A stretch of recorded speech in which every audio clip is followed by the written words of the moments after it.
हाँ, बकवास पर आपको खुशामदीद। कभी मैं, कभी तुम। ARY डिजिटल पर शुरू होने वाला नया ड्रामा सीरियल फ़ाहद मुस्तफ़ा की इतने अरसे बाद ड्रामा इंडस्ट्री में वापसी। तो ड्रामे की पहली दो एक साथ आप देख चुके हैं, जान चुके हैं कि ड्रामा किस तरह का है, क्या टॉपिक है इसका। शर्जीना और अदील की शादी के फंक्शन से ये ड्रामा शुरू हुआ।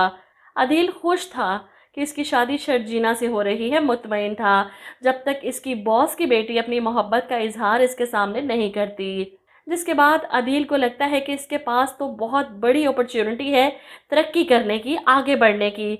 शर्जीना से शादी का इसे क्या फ़ायदा, इसीलिए वो शर्जीना से शादी से इनकार कर देता है, इसे ठुकरा देता है।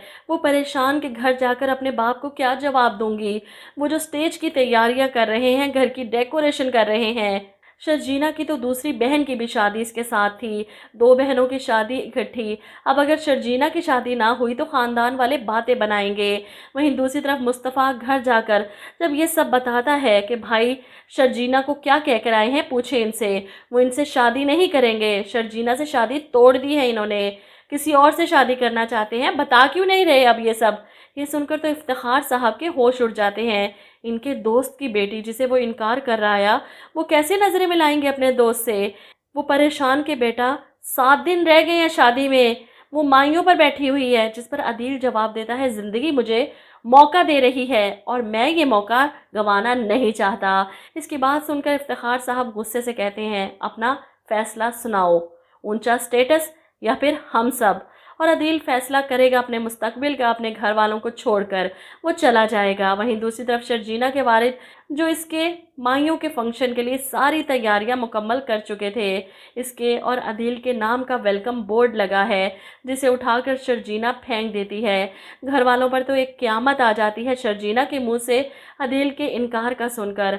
माँ तो पानी पीती रह गई, हाथ से गिलास गिरकर टूट गया।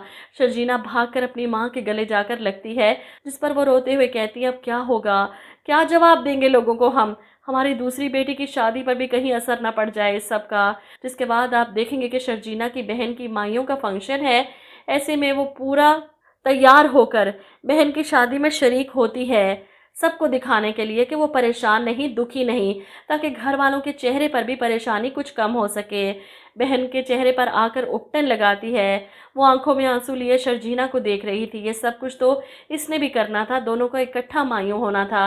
ये सब क्या हो गया। फंक्शन के बाद वो अपनी माँ की गोद में सर रखे बैठी है कि अम्मी अब क्या होगा। जिस पर माँ भी रोते हुए कहती है, मेरी बेटी के किरदार पर तो अब ज़िंदगी भर के लिए दाग लग गया। शर्जीना अपनी माँ की बातें सुन रही थी, परेशान भी हो रही थी। ऐसे में अपनी बहन से कहती है, कसम से मुझे लगता था कि मैं बहुत लॉजिकल हूँ, लेकिन नहीं, वही आम सी ख्वाबों की दुनिया में रहने वाली लड़की निकली। बहरहाल अदील तो घर छोड़कर जा चुका है। जिसके बाद इफ्तिखार साहब अपनी फैमिली और मुस्तफ़ा के साथ माजरत करने जाते हैं अपने दोस्त के घर। इनकी शर्मिंदगी और माजरत का वो क्या करें, इनकी बेटी तो बर्बाद हो गई। ऐसे में आप देखेंगे कि मुस्तफ़ा इनसे शर्जीना के बारे में पूछता है, वो कहाँ है। वो इसके पास जाता है हमदर्दी के लिए, अपने भाई की तरफ से माजरत करने। लेकिन यहाँ मुझे लगता है कि ड्रामे में ट्विस्ट आ सकता है। शायद इफ्तिखार साहब अपनी दोस्ती बचाने के लिए और अपने दोस्त की इज्जत बचाने के लिए अपने दूसरे बेटे मुस्तफ़ा को पेश कर दें शर्जीना के लिए। आप लोग क्या कहते हैं इस बारे में। ड्रामा की पहली दो एक साथ कैसी लगी आपको, कमेंट करके ज़रूर बताइएगा।